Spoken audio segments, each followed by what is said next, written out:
Let's talk about color, how to use color, combine colors, and what role they play in our lives. Ever since we were kids, we knew that each color has its meaning. So, in a way, colors are symbols and we experience them in real life. In different cultures, colors has different meaning, but in the modern, materialist world, especially when we talk about marketing and consumerism, color has very typical, straightforward purpose. Bright colors grab our attention and right combinations make us want to buy certain things. If you take a look at this Pizza Hut commercial, you will see bright colors. Red, the color of passion. It forces you to take action in a way, makes you want to eat pizza. White also looks good on red. Those are the Pizza Hut brand colors, and Pizza Hut uses them to attract their customers. In this video, you see that colors are not that bright. They're pretty mild and soft, pretty mellow. Each color has same brightness level. The way colors change and shift looks good. A lot of tone, interesting movement. Those are well picked colors and they outline those ever shifting forms very well, which also plays well with the viewer. Okay, let's take a look at another commercial. It's a video footage with some 2D elements.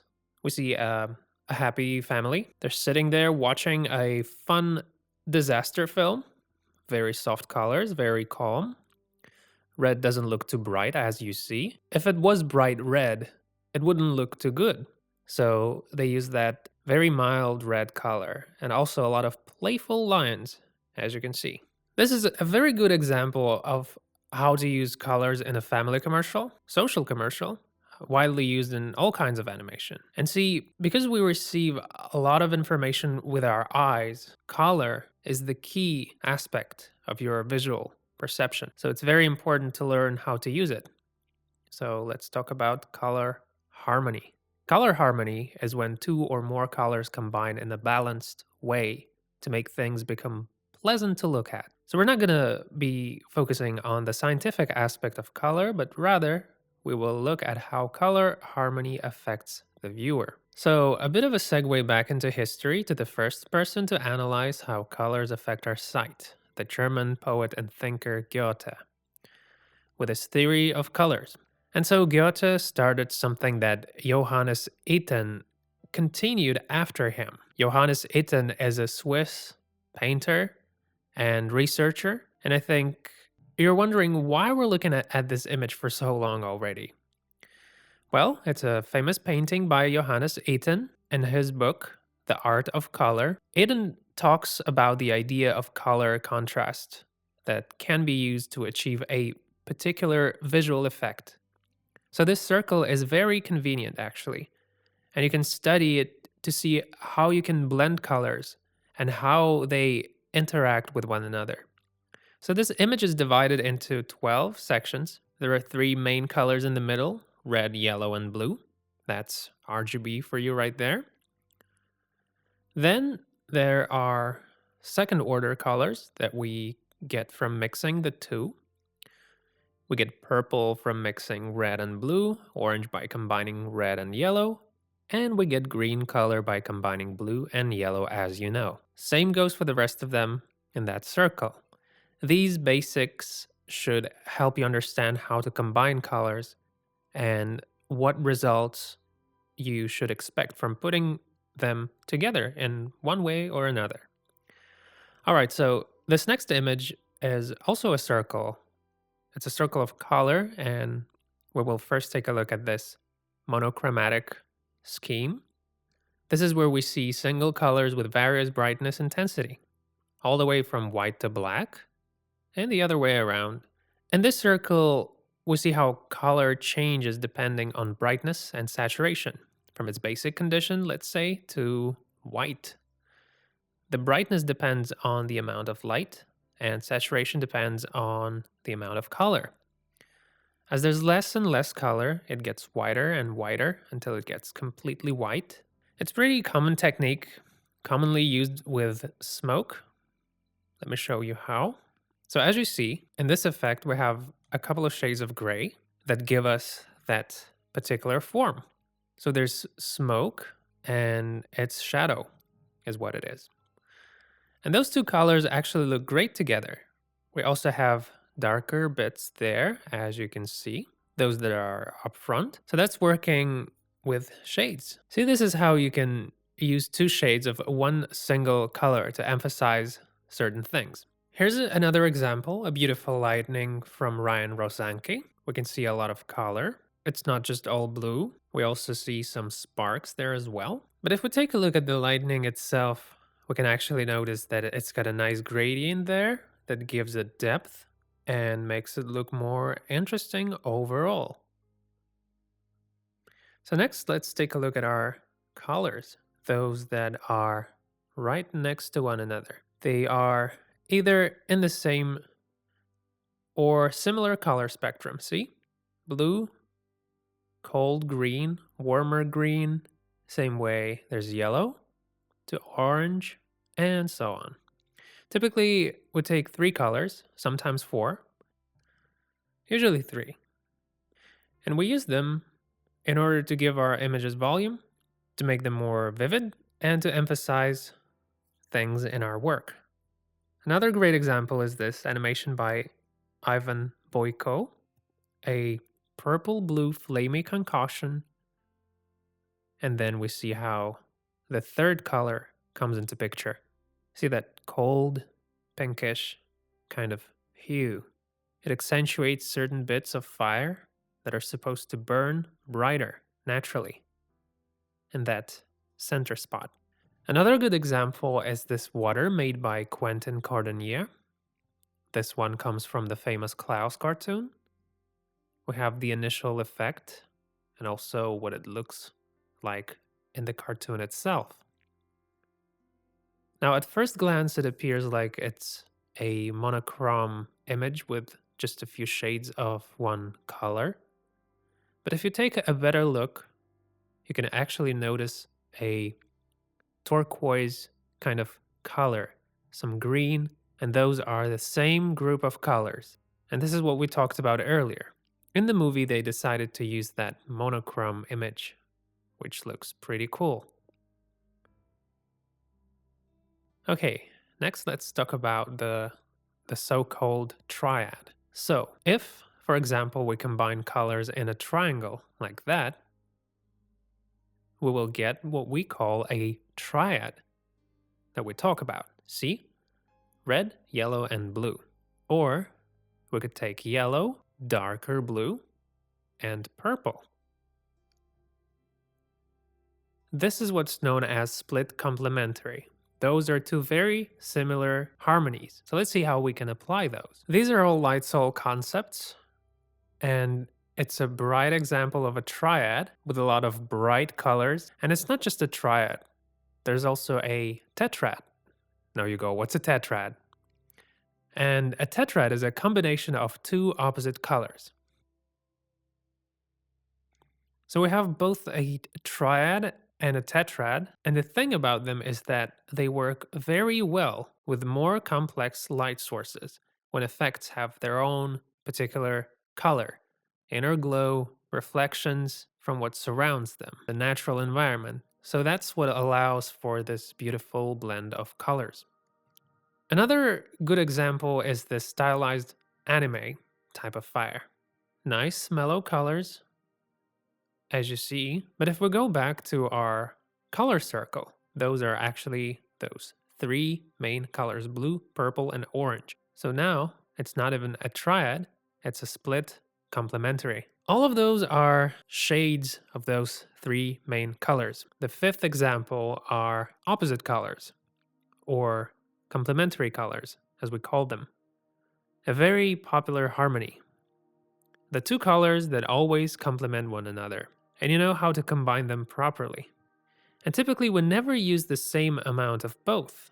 We always add more of one color and less of another in order to create contrast and not spoil things up. Here's a good example of this complementary harmony. Here's a warm sort of blast, then cold blue lightning. One color prevails, as you see. There's a lot more pale yellow there, but then there's more of that blue. And the yellow sort of just fades away, leaving only the cold blue lightning. And if we get back to our color circle, we will see that orange and blue are complementary colors. And then again, there's the previously mentioned tetrad. This can be a rectangle, and together they form a tetrad. So these are similar colors. These colors are also similar. Let's take a look at concepts again to see how we can combine blue colors, for example, and also brighter, warmer colors. See, there's orange, pink, even. Looks fun. Okay, let's take a look at our circle again. And then let's talk about monochrome colors. The color changes as it moves from its basic state to white, or otherwise from white to black. Next, we have similar colors on the circle. There's a triad that we get when we put together colors in triangle. Very similar to triad is split complementary, when three colors are connected together in a triangle, with two similar and one radically different. Then we have complementary colors. And finally, there's tetrad, which is either a square or a rectangle. When we have two pairs, here's one, there's another. So knowing these basics, you can create beautiful combinations. There are many different combos, but these are the basic ones that will help you determine the mood of your scene and images at the very start, before you even start to draw. Oftentimes we see in films and cartoons how they use orange and blue to emphasize certain things. That's because those are complementary colors, because they go well together. Although our perception can vary and people often see same things differently, everyone has their own perception of color. And so that's why now we will take a look at how colors can affect our mood. Like I said earlier, colors bring sensory information and they can make us feel a certain way. This is what's known as psychophysiological property of color. Unlike physical properties, you can't determine or measure them, but they do affect our nervous system. They change our mood, they bring out certain emotions. Every color has a basic characteristic, but truth be told, their features depend on different cultures, traditions, countries, and many other aspects of life. The meaning of color can vary, obviously, but when we talk about things like marketing, for example, every color has a very clear, certain purpose. So here again, we have a few colors, not every color in the world, but those are some of the main ones. Take red, for example. Often, red signifies danger, something bright that attracts attention. This could also be associated with power or aggression, lovely things like that. Yellow is the color of happiness, typically. But if you read Dostoevsky, you know that he sees it as a more of a sickly color. So it's all about the context. And it's the same with every color there is. Green is the color of peace and tranquility and healing. Nice green grass. Talking of blue, it's the color of knowledge. Water is the first thing that comes to mind. Purple is the color of mystery. Wizard's hats. Wealth is often associated with purple. Black, the color of death. White, color of life and prosperity. So those are all very basic meanings of color, but they always change depending on context. If you take a look at this neon collection of colors, you can tell right away that it can be used in a universe of some not so distant future like cyberpunk. But let's talk about it from the point of view of basic classification that we see in games and films. We're talking elements. fire, water, air, earth are the four basic ones. Also, lightning sometimes falls into this category, as well as nature and ice. We can also talk about shadow and light, even though they're not exactly elements, but these things are often represented in games and films in some form. So, now four basic elements. Let's start with fire. And let's take a look at a great example by Alex Redfish. Fire can look like actual fire, the way we see it in real life, or it can be stylized. It's a warm sort of instance with lots of yellow, orange, sometimes red colors. And as always, it depends on the context. Let's take a look at this sequence from the game Hades. See, there's fire in the back, and then in the next frame, it already looks blue, and it's very pretty. It's not what it looks like in real life, but that's what gives it a nice contrast, a very nice stylistic solution. It doesn't distract from the main picture, but at the same time, certainly gives a flavor.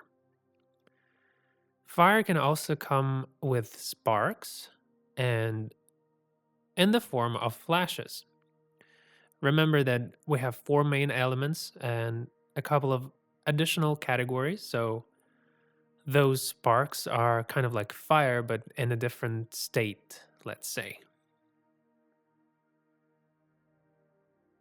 Here in this fighting scene, we see some sparks there as the swordsman hits the beast.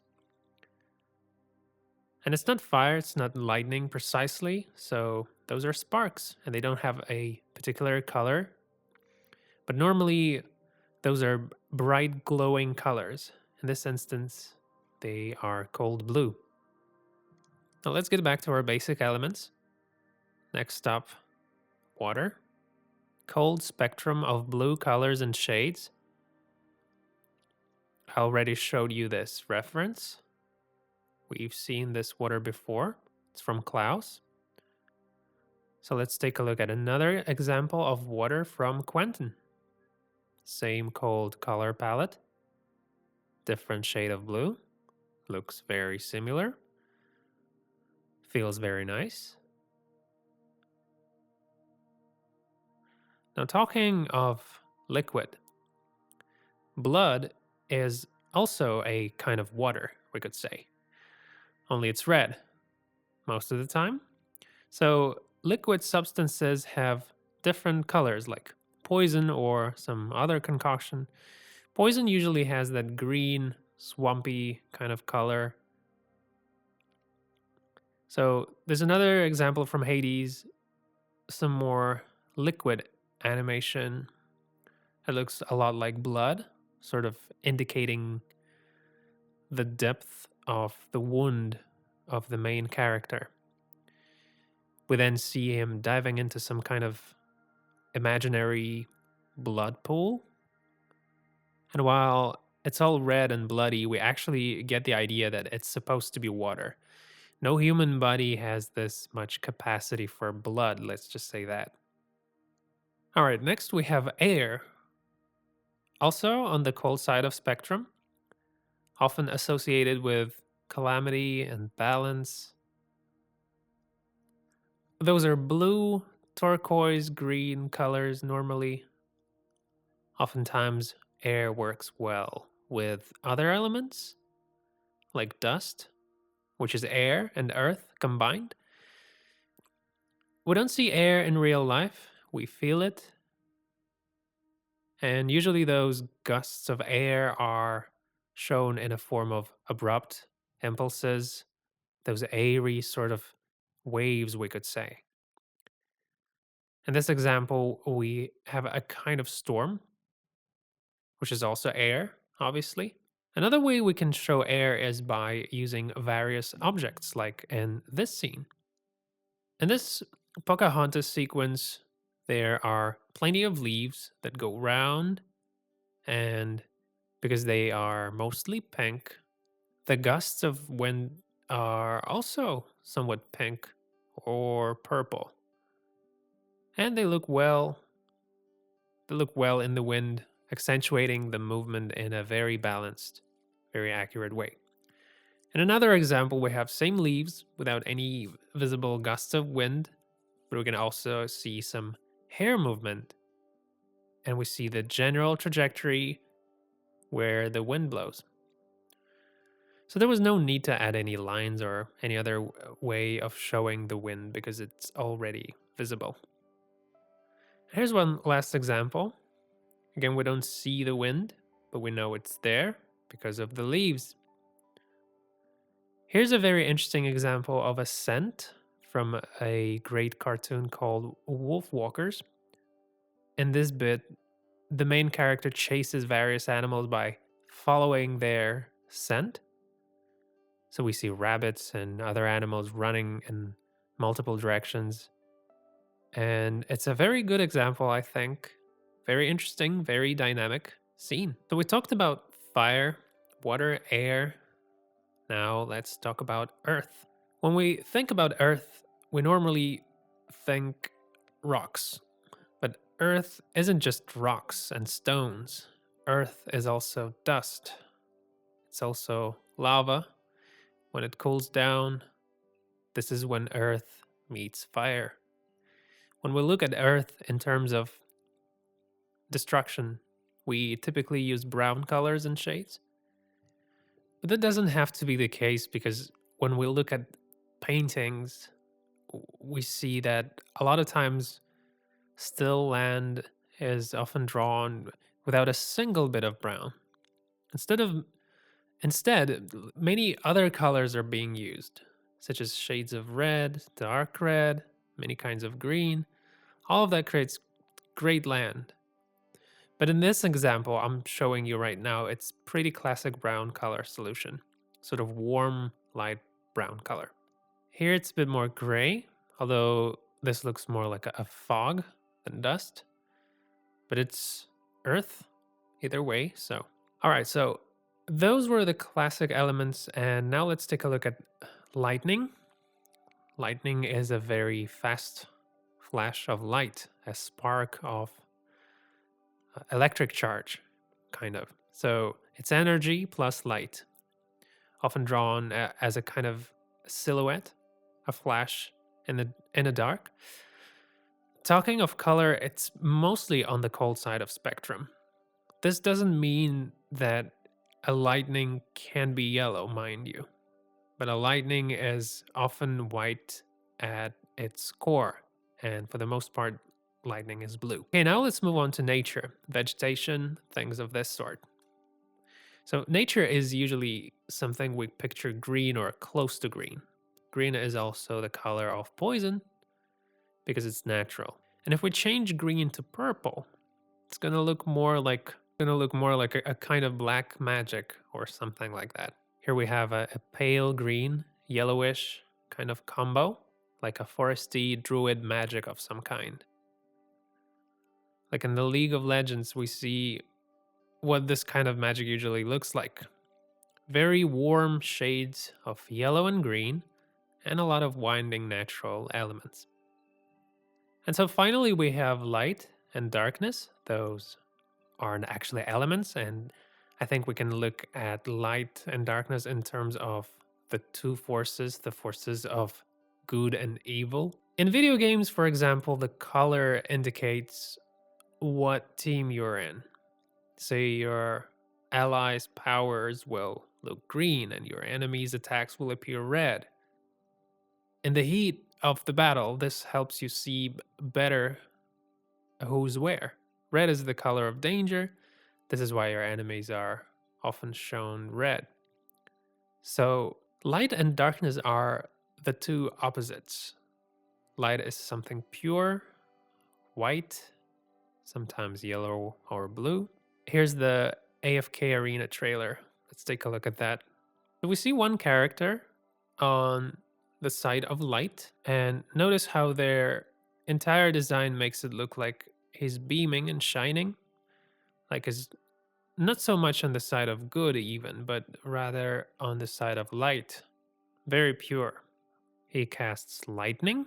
Those are sources of light. They're golden too. And so he fights this other character, a darker one.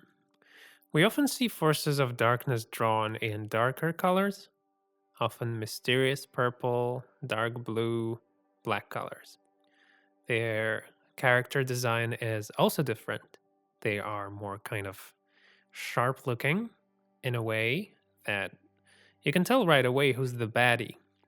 So imagine that purple fire suddenly turning yellow. This would make it seem a lot less vicious right away. It would look like a regular kind of fireball, actually. But because of the way both the scene and the character look, we can tell that they are on the side of evil. What I said just now is just an example of how you can use color depending on your task. So, in no way it's a general rule that you should always follow. So, those were just a few examples of how to go about various elements and categories like fire, water, earth, nature, light, and darkness. The things we talked about are pretty universal. They apply to any kind of multimedia project, be it commercials or any other kind of media, even books for that matter, where you read description of colors. Let's take a look at Hades again. Often in video games, character design and skills depend on personalities. Athena, for instance, is all golden and her magic looks same way. Ares, god of war, is red, obviously. Poseidon, the sea god, he's kind of bluish, turquoise, swampy kind of color. He's a hydro guy. Artemis has a greener, pale gray design. She's got a bow, and she's all about those forces of nature. Dionysus is a kind of cunning sort of character, likes to poison others. This is why he has that purple, smoky substance in his hand. He's kind of a thorny character, very ambiguous. Purple sort of indicates that it's not a good guy, it's not a bad guy either. So we talked about color, but apart from color, you're also gonna have to choose the style for your images. Those two things very much depend on one another. Both style and color go hand in hand. So let's focus a little bit more on flat concept design and talk about silhouette and form. So I showed you this video before, and it's a great example of how you can work with flat colors in a variety of different ways. So you can pick a palette on Pinterest or Adobe Color, or of course you can make one of your own. Flat palette colors have been popular for a while, and now it seems like they're getting even more popular as many companies redesign their concepts and logos, striving for simplicity. And of course, that also means working with color. This is a great example. Great use of color, nice shadows, especially the way those particles dissipate. So, my advice is that you should focus on movement, constant change in the environment, because this is something that definitely grabs attention. And the great thing about this example is that colors here match perfectly. Same brightness, good balance, and it's not annoying at all. Very smooth, very soft. Looks good. Flat palette is very popular with logos and motion graphic. So this Facebook logo animation is a good example of that. Very few colors, flat images and silhouettes. Same with this Nike motion. Only two colors, some volume. Also looks very good. So these colors work very well with letters. Now let's check out Taylor Swift's music video so you can see for yourselves. Apart from the pretty font, the clip has a style that blends really well with main colors. Black and white, monochrome, some red for expression. Very sounding colors, great imagery that goes well with the font, the texture, and overall composition. And even if you don't speak English, you can easily feel the sense of the song, the message it tries to bring about, all thanks to color and imagery. In this frame, for example, there's more red. Black here is the main color, but the red kind of brightens it up. See, we don't even notice the letters at first. What we see right away is that black circling snake. Let's check one more clip. It's a social ad, similar palette, monochrome with some red. Really makes the viewer focus on contrast, transitions. There's a lot of volume too. As you can see, it's very present, although stylized, very balanced, doesn't grab too much of your attention, and is well integrated in the overall picture. You see, even with the sound turned off, it gives us a sense of what it's about and what's the message here, all because of the beautifully weaved imagery. So those were the flat palettes. Now let's take a look at another example. See, already at the start, colors are accentuated, and right away you see how chaotic it is. But it actually goes well with the music. You can hear it, but it's there. It's on mute. Talking of volume, very interesting aspect in 2D because it's very labor intensive process adding volume. Although artists keep trying to find new ways to make it easier for the most part by working with particular styles. A good example is Klaus, of course, a wonderful 2D film. See, they use that volumetric lighting technology that makes it look 3D like. So that guy on the right is in the shadow, and the main character, Klaus, is half lit. His beard and costume shine in the moonlight. Especially for this cartoon, they made that Klaus light and shadow feature. Really helped the studio achieve that wonderful, convincing color. For the film's look, the studio created palettes focusing on organic volumetric lighting and texturing to give the film a unique look while also maintaining a handcrafted sort of feel. They use many different layering effects such as multiply and occlusion, so you can see it looks really great. Also, let's take a look at a slightly different example. See, there are a few light sources, different colors. Notice how shadow moves. This part of the house is lit, meanwhile Klaus stands in the shadow there. All of this was possible because of the wonderful modern technology we now have at our disposal. Let's look at a few more scenes. Here's a bright morning shadow light example. Room light ambience at night. Another morning. Here, it's just very cold and windy, almost no light present. And so those are all great examples of how you can work with color and light.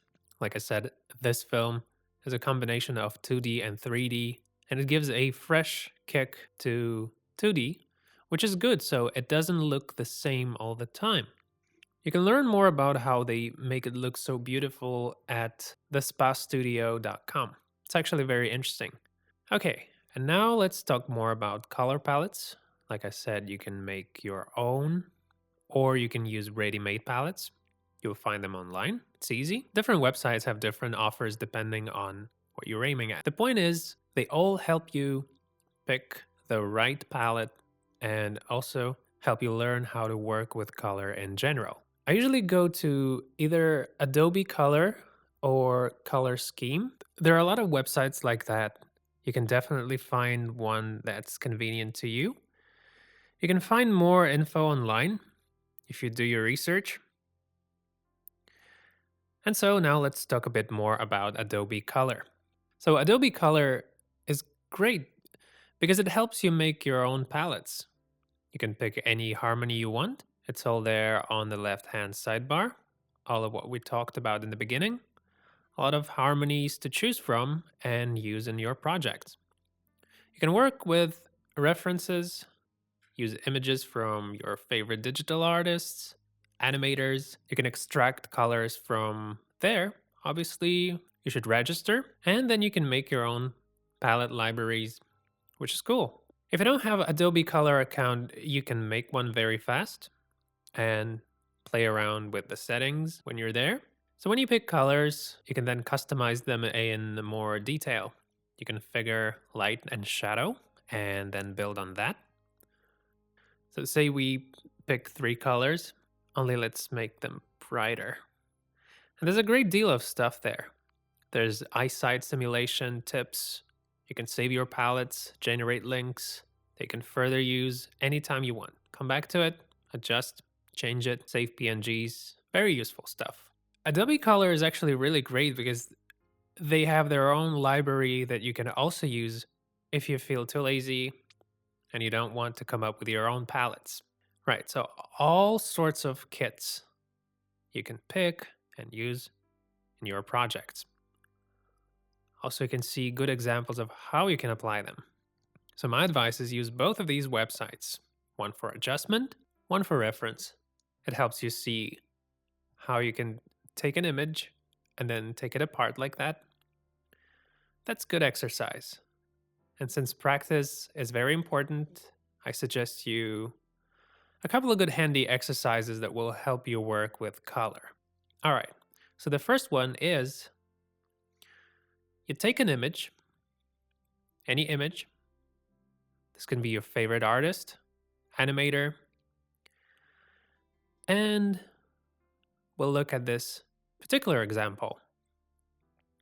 Unfortunately, I didn't find the original. I only copied a few scenes from The Emperor's New Groove. All right, so I would say that it's important to challenge yourself when you do this exercise. Give yourself about 20 minutes, see what you come up with. 20 minutes should be fine to make a very rough kind of sketch. Try to find yourself thinking in a very particular way. Find your pace, find your style, imagine what your picture should look like during a certain time of day. Do a lot of tests. Go crazy with it. Not so long ago, I tried copying the painting of Nicholas Roerich. Let's be honest, I may have messed up some of the colors. There's a lot of red in the original. Mine's more pale. But then there's another problem, which is color fidelity. So depending on where you draw, your laptop, monitor, iPad, or what have you, it will most likely look different on different devices. I didn't notice it at first, but then I saw the difference in color and I thought to myself that it was terrible. So also keep that in mind. Okay, here's a little time lapse sequence to show you the basic workflow. Now, I'm sure you can do better, but the point is that you shouldn't try to be accurate with these things. This is just to help you learn how to apply color. So I started from the bottom, did the mountains, houses, and then I did the sky. And while it doesn't look a lot like the original, that's okay. It's a good exercise still. 20 minutes, it's not that much, but you'll actually gain a lot of experience, which is good. All right, here's the second exercise.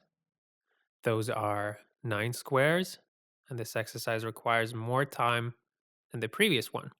So it's all about composition and color, both in each separate square and the entire image.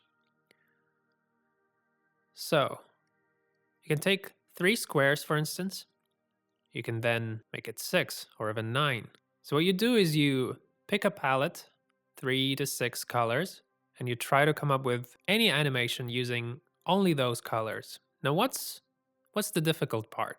The difficulty is that those movements are cyclical, which actually make them look great in the end. And another difficulty is to make the general picture look nice and organic.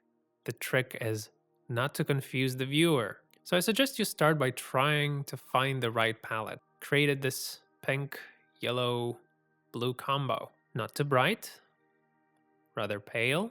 Then I picked the 3 main colors and added a few spots there. It looks like pink.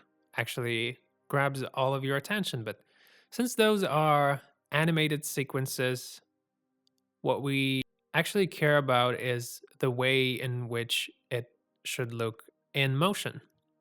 So as you can see, it's pink there and it's blue there.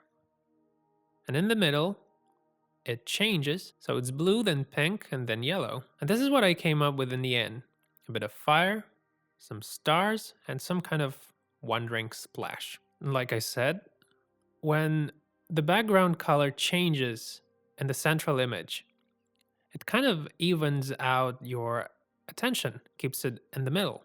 So this fire on the left, a splash on the right, and I also try to add a bit more volume to it to make it look more interesting. So those are the first three segments. Now, I didn't try to follow a particular theme, but of course you can embed some idea in this exercise. This will make you try harder to imagine various types of animation, and that's also good training. Make it loop well, avoid any abrupt stoppage, try to make it look complete. We could make three of each one. Say fire, water, earth. Very useful exercise. Helps you learn about color. And it's also fun to make. Make sure you analyze and work with references. It's very important. References can be divided into two categories: real life scenarios and works of other artists. So let's see. If you're a beginner, you should definitely look up some references. Also, study real life instances. They will help you understand both physics and color. You can find good examples in real life yourself, or you can find them online. Pinterest is one good website. Also, you can check out sagagaboru.com. You'll find a detailed guide on how to use this website in our group. There's a lot of references, not just anime style types, also the classic Disney stuff. So you can use it to see how they apply color, light, and shadow. You can analyze how they use glow and go ahead and try to copy that. So real life instances are also very important. They teach you how to make your work look convincing. Okay, and so lastly, let me tell you really quickly how you can embed your animation into existing scenes. This is actually very interesting because when you do it, you try to find that harmony and make it look like your animation belongs in the scene, right? A good example is a sequence from The League of Legends by Quentin. A starry flight and a blast. First, it's all white and blue. Those are flying stars of sorts. Maybe a floating starry glow of some kind. I don't know what that is exactly. So let's see what it looks like in the scene. Notice colors. Very well embedded. Very natural. So what was done at that point is they figured out the right amount of glow and found a way to make that dust blend in nicely. The glow is bright enough, not too bright, and the dust looks just like it should. And the post processing would try as much as possible to adjust color to make it look well in the scene. Would try to add more volume, typically by blurring shadows, also using multiply. See how much glow there is in the scene. So that's what makes it look very natural. Let's compare the two states really quickly, before and after post-processing. So adding layers always helps. It gives you more options, more flexibility in post. By adding layers, you give your pictures more depth. And also by applying glow and blur. By making certain parts look brighter and some parts darker. Also very important that you try to fit those things nicely in the environment. So let's say if we made those stars pink, they wouldn't look right because it's a cold scene and warm stars would feel out of context. And so if they were warm before post-processing, would have to change that to make them feel right later on. Okay, so this pretty much sums up our video on color harmony. Hopefully this was useful to you. And now you know how to apply color to your images and animation.